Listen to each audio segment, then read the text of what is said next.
my shoe catalog has always been really eccentric or really aesthetically more advanced than probably, other shoes that have been out for a while. And I wanted to have more of a generational staple in the shoe design game than just, it's just cool to look at, or it's just cool to look at on the wall, or you have these colorways. Like, I want it all. I'm Benjamin Nethongkome, Nike basketball senior footwear designer. And this is a Kyrie 6.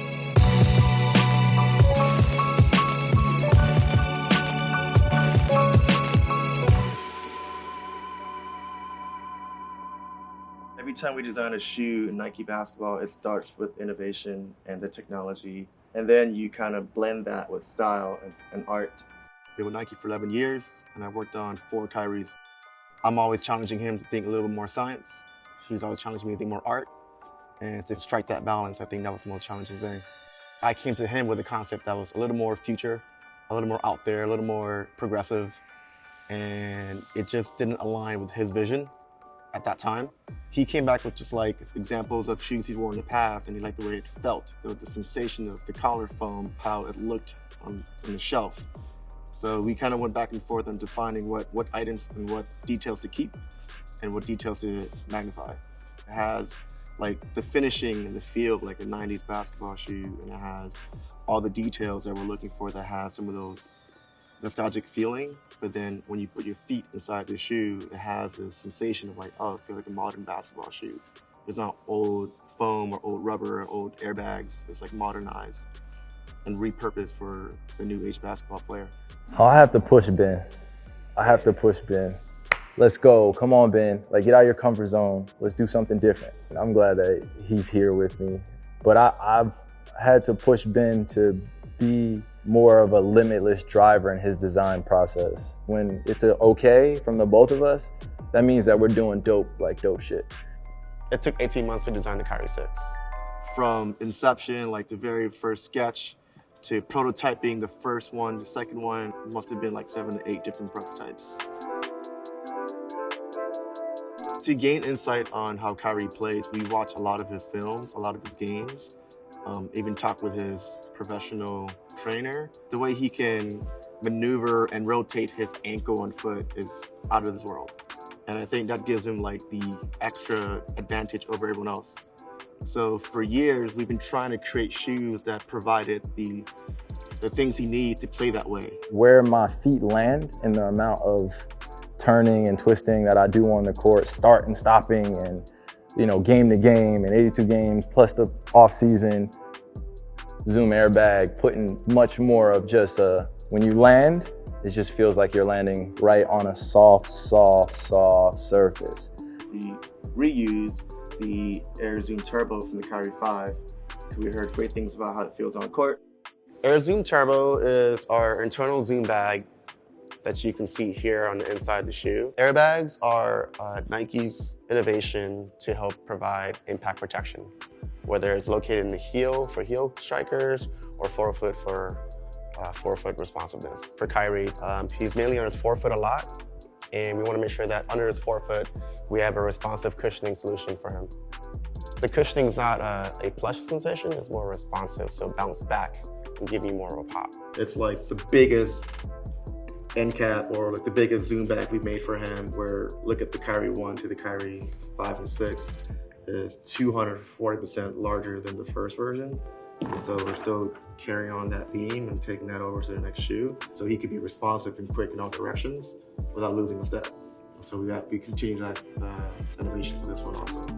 It came upon like just the 6, we're like, hey man, we noticed that your shoes are like this, parallel with the ground, and you're not getting grip and traction in key areas. How do you feel about us just like examining that little area and maybe like addressing that differently?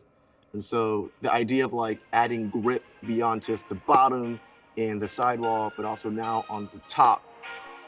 We want to give him a heightened sensation of court feel.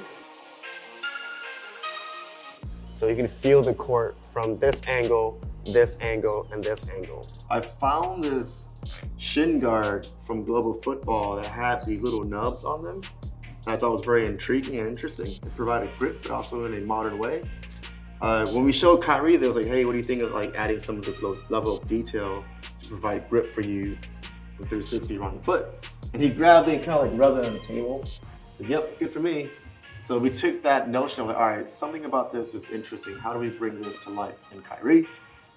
Having those micro texture on top of the shoe versus just on the bottom of the shoe, providing him even more grip for him to maneuver even more, was something that we thought was really compelling and new and innovative. Adding a strap in a basketball shoe has been kind of within the Nike basketball portfolio for so many years. Well, I asked him, hey, where do you want the most support for your shoe? And he placed his hand on the Kyrie 5 and said, I want to continue to have support in this area. And so I told him, well, that means that you want a mid-foot strap. He's like, yeah, but can you do it in a way where it's not just a normal strap? And so what we did was like, we looked at other runners that has well-executed strap execution, like the Presto, where they have those cages in the quarter. The cage is not just stopping like at the bite line, at the the upper portion. The cage goes beyond and into the midsole. And what that does is kind of like hugging more of the arch further than what you would have a normal strap does. The strap was going to be strictly for lockdown. It wasn't going to be for, just to have it on the shoe. Our athletes, even our work testers, when they put the shoe on, like, oh, this strap is really engaging. It's almost like you have a belt loop, you have one extra hole making it extra tight. You can kind of like feel the strap really pulling on the arch and giving that support you need for him to be quicker on the court. The most important thing in this shoe compared to the others is literally just comfortability. I imagined what the upper would be like on a Jordan 2 on a basketball shoe that was evolved into 2019. Just imagine having a shoe that you slip on and you slip off, and it's just the most comfortable thing that you're putting on. That's exactly what went into it. When you go to design school or you design like on your own or with your team, you always think about like how it looks on the outside. And he's challenging us to start thinking, man, think about me and how I put the shoe on. Like think of it designing inward then move outwardly. Like starting with how it feels along my collar and along my ankle. And I'm like, what do you mean by that? Can you tell us more? He's like, in high school, I used to wear Jordan 2s and play all the time. And the way this padding feels against my ankle, it was just the right amount of padding, the right amount of texture. Can we bring some of that vibe back? And so our team went back and investigated what was in the collar foam of the AJ2. So those are kind of details that we looked at like, we didn't, from an athlete perspective, giving us insights that, dang, we didn't see that initially. And I think we end up with a combination of something that feels and perform like a modern day basketball shoe, but has like an old school flavor to it. Something he always tells me is like, I'm like an old school soul with new school flavor. I think that Kyrie, the way he plays on the court, is almost like he's flickering already, the way he moves and maneuver on the court. And we feel like the materials and colors can really feel like that, even on a still object. Like, if you look at some of these, there's particular detail on the shoe that is moving and dynamic as opposed to like just being a static thing. And we wanted that to feel like that on the shelf of the store. When you walk in the store, a kid is like, dang, that thing was like moving as I'm moving around it. I feel like this shoe is Kyrie, like the Kyrie version of a shoe. We have a lot of colors on here, and that's on purpose.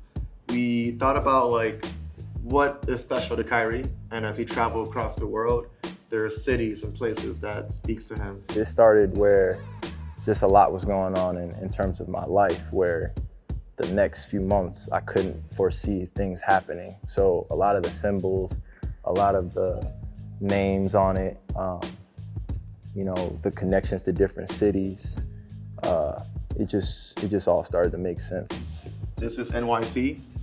If you look at the graphic within the iridescent, you capture like the city of New York, like the subway station and the bridges. LA's definitely got the beach vibes. You can look at it, some of the color palettes based on just the sand and the beach culture of LA.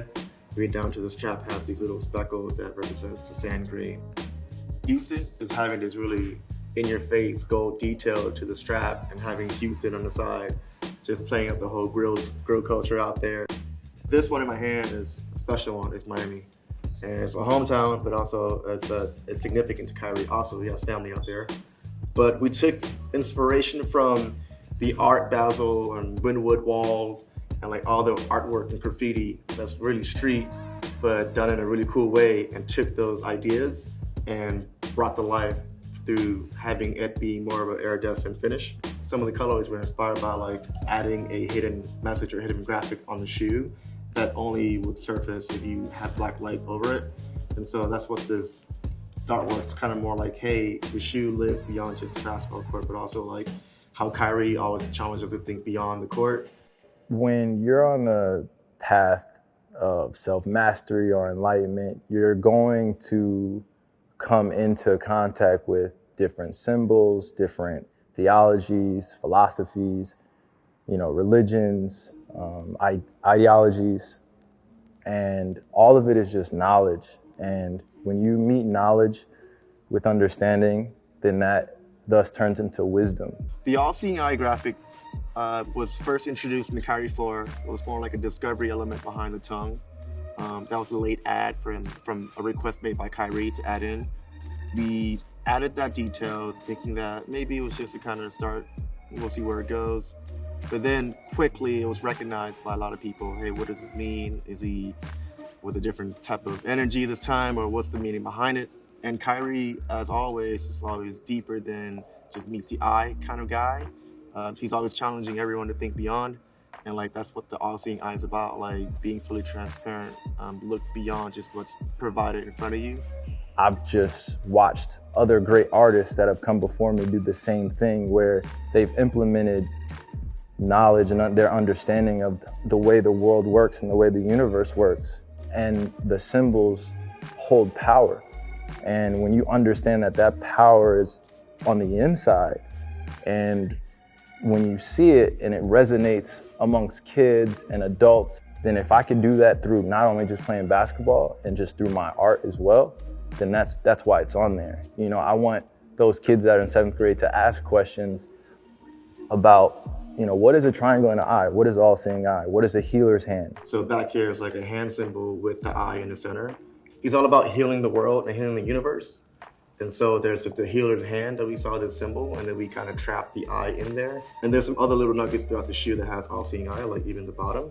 The traction element, there's a center pivot point where everything's kind of focused centrally along there, but then it kind of expands from there. You kind of see, if you put two shoes together left and right, you kind of get like two eyeballs, but he's like got eyes all over the court kind of deal. So this art means a lot to me.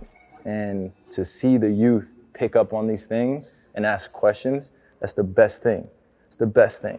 I was taught to be kind of one-dimensional in this box, and you're like, I don't want to be in that box anymore. And when you start getting in uncomfortable zones, then it'll start to align with things that were always there to begin with.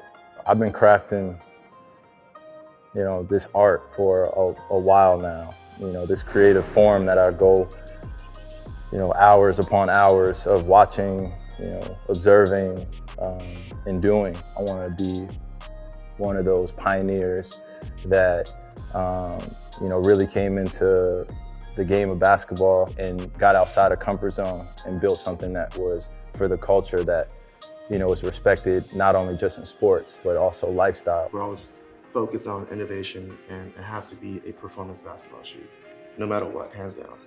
And then how we finish the shoe, how we have details come to life really caters to our younger consumer and even some of our older consumers.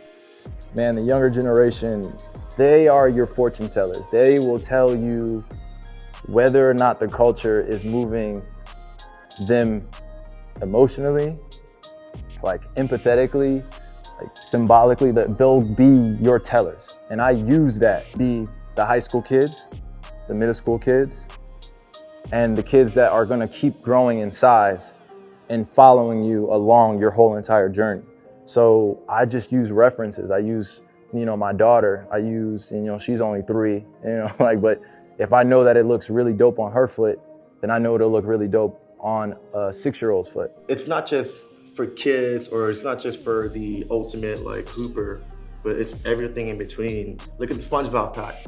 You know, we've heard consumers from an age of 8 to all the way to 45 and everything in between wanting that collection. And it's because the product stands for being a high performance basketball shoe, but also has these elements of culture that's embedded and it's relevant. And so we feel like that's how we want to have Kyrie's product feel like. For this shoe specifically, I just hammered home on, you know, other great heroes of mine, you know, such as MJ. You know, I wanted to show a lot of respect towards the OGs that really put forth a lot of the shoes that were generational, like, changers. What Tinker has done with the Jordan brand, like just the Jordan collection, like there was like a magical balance of he can wear it and get buckets, but at the same time he could wear it to a business meeting. I wanted to have something where the designers that came before me were like, hey, this kid is on to something, and if he didn't play basketball from this point on, I could transition into becoming a shoe designer of not just a basketball shoe, but of lifestyle for culture. You have signature athletes that others may feel like they deserve it, others may feel like they don't. They do. I want more signature athletes and more individuals taking more of the creative risk outside of just basketball shoes. Like I'm an advocate for that. Basketball aside, like I design dope stuff and I want to continue to do that, and I want to continue to see others be those type of designers where, like, yo, let's have a competition amongst each other as a team. Let's keep helping each other out. Let's keep pushing the threshold on what it could be to be a designer or be a signature athlete.